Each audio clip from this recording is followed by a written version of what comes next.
Statement of Jordan Kennedy regarding... Several weird things I've found while working in pest control. Statement taken direct from subject, 3rd November 2016. Statement begins. I've worked as an exterminator for the better part of 10 years now.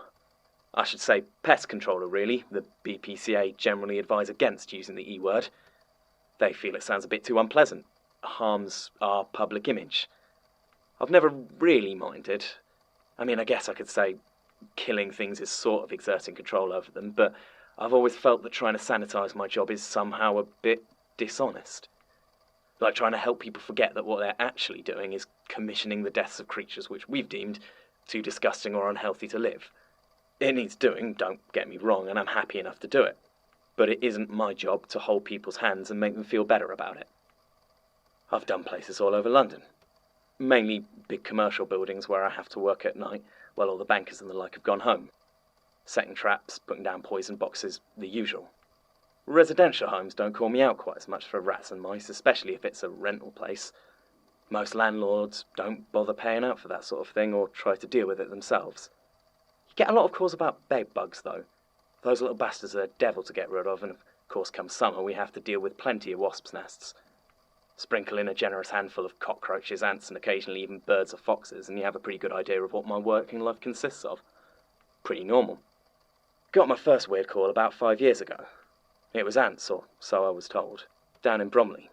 The house itself looked like a pretty standard suburban home. Maybe a bit more run down than its neighbours, but nothing particularly unusual about that, especially if they were calling me in.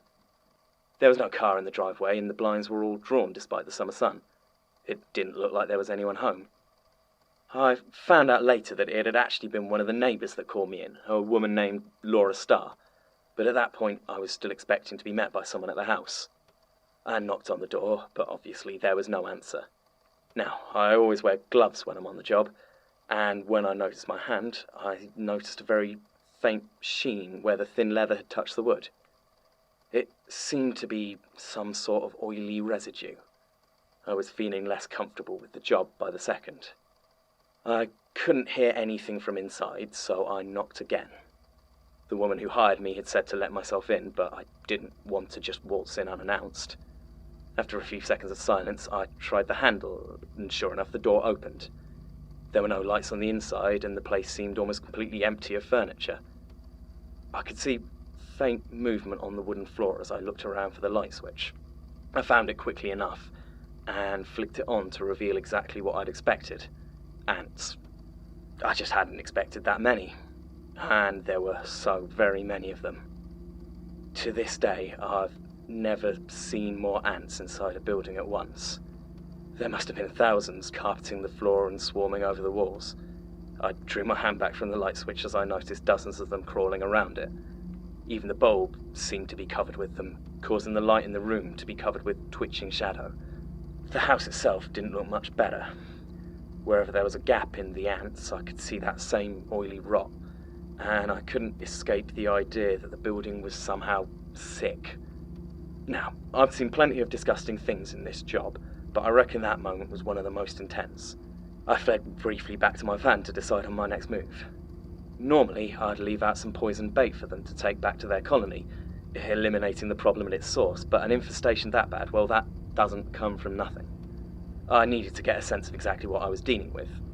Even from the road, I could see a steady stream flowing out the open door and over the step. I kitted up with pesticide spray and headed in for a closer look. I wouldn't normally bother using spray on ants, but this wasn't normal, and the formula I was using worked on ants just fine. That said, I didn't actually see any of them die. I wouldn't have expected to immediately anyway, and what was important is that wherever I sprayed, they fled, clearing a path of discoloured floor for me to walk. It was slow going, but I got through most of the ground floor like that, and didn't see anything except more ants. No people, no furniture, nothing. At least until I reached the kitchen and saw the fridge. There was nothing else in that kitchen. Even the sink had been removed, leaving just the water pipe sticking out of the wall like rusty, diseased bones. But up against the far wall stood an old fridge. Its once white skin was now a jaundiced yellow, and I couldn't quite shake the feeling that it was pulsing ever so gently. A thick black mass of ants swarmed from the crack in its door, and I had no doubt that whatever was at the heart of this incredibly unpleasant situation, it was going to be in that fridge. So, I decided it was probably a good idea to step outside for a cigarette before I opened it. The air outside seemed much fresher as I left the house.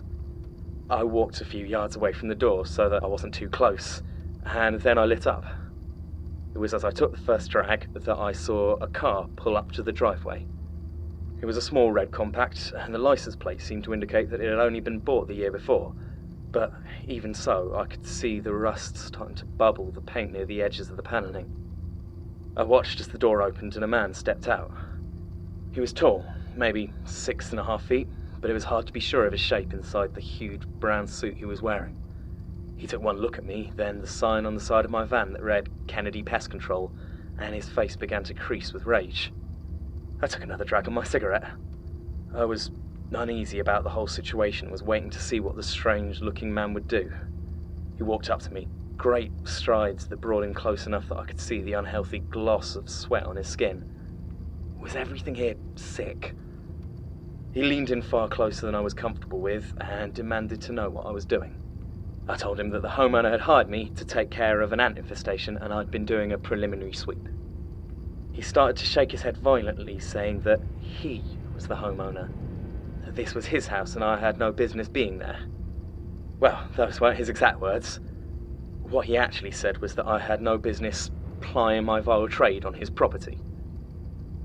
I was about to get out my phone and call the woman who hired me when his hand shot out without warning and grabbed me by the throat.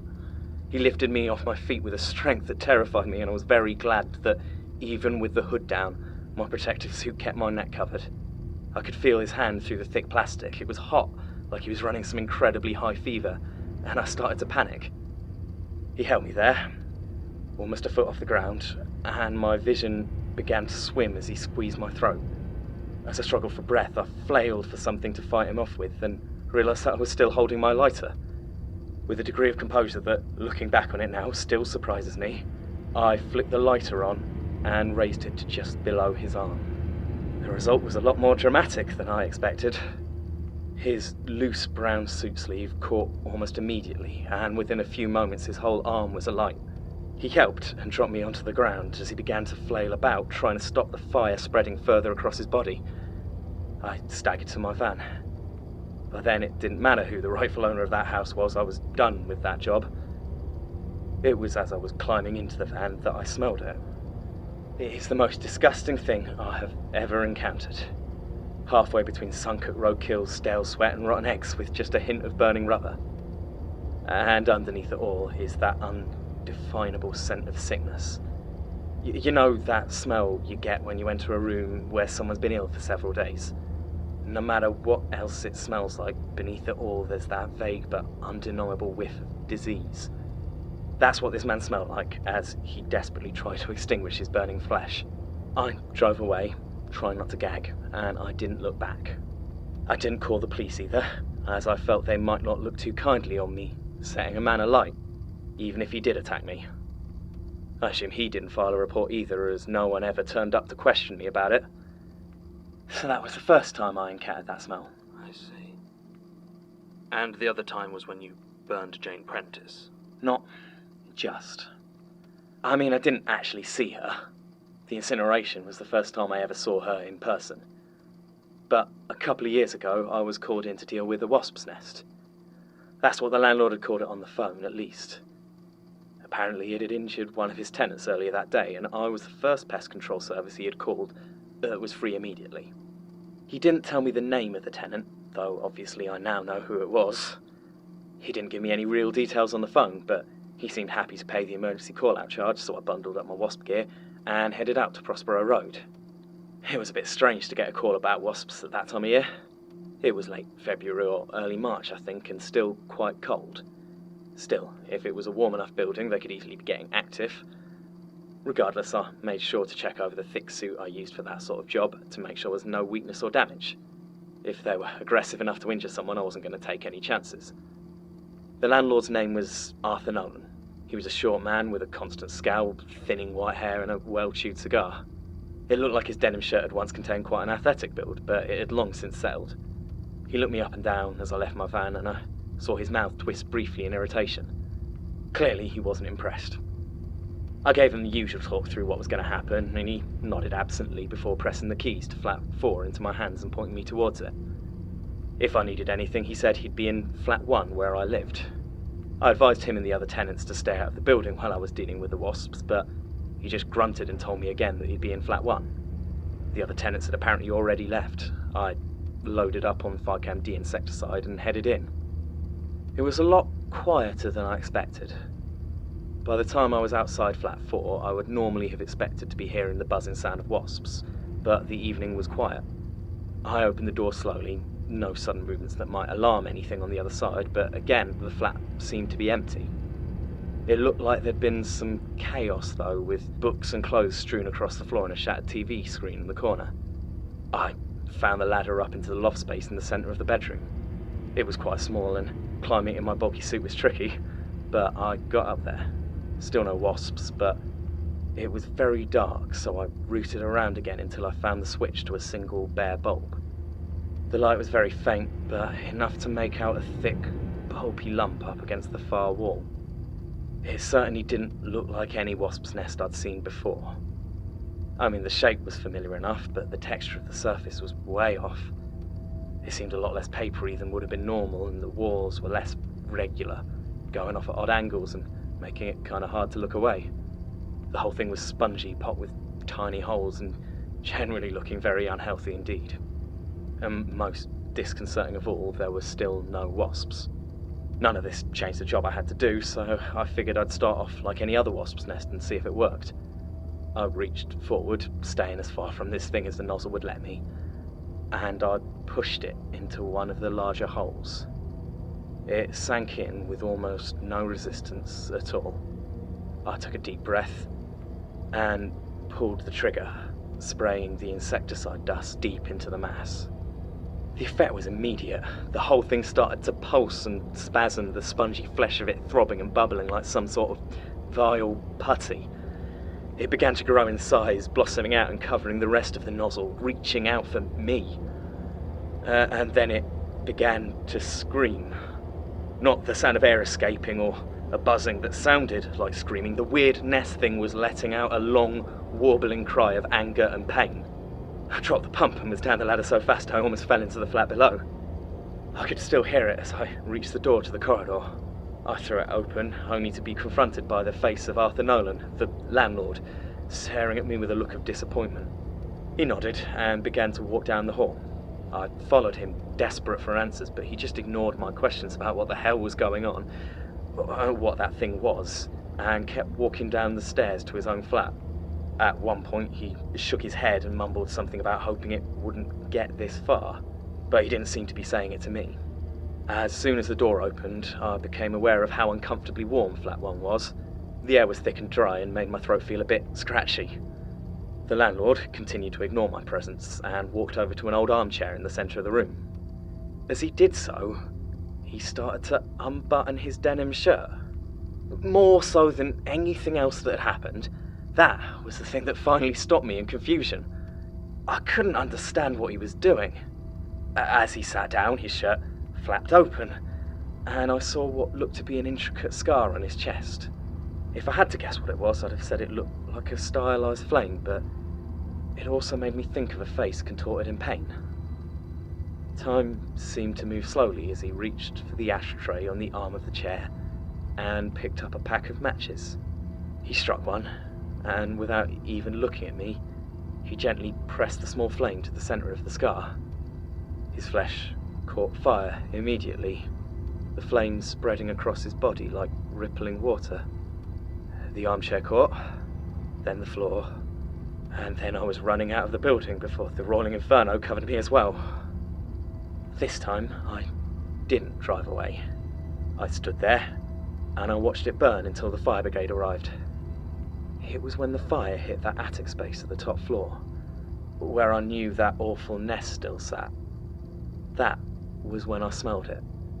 The same grotesque stench that had come from that oily, fevered man 3 years before. At the time, I didn't really connect the two. I was too busy trying to comprehend what had just happened. And when trucks from the ECDC showed up to put me in quarantine, it slipped my mind entirely. They were surprisingly forthcoming about Jane Prentice and what had happened. And after an extensive debriefing, they actually offered me a job. Apparently disease control and pest control often go hand in hand, and I've been working for them since.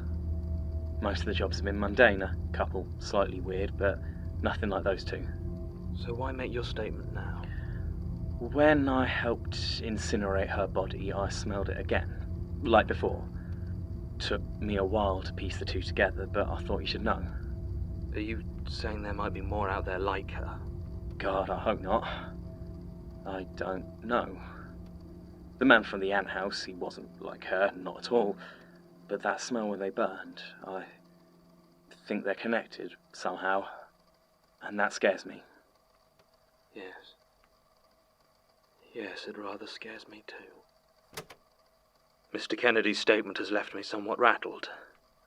While I am always glad of any further closure to the case of Jane Prentice, this seems to come with the rather serious caveat that she might not have been working alone. No, that doesn't sound right. Jane Prentice, or whatever this flesh hive was that took her, does not seem like the sort of being that would work well with others. The house in Bromley was torn down last year, but Martin managed to locate the ownership records. It was listed as belonging to John Amherst.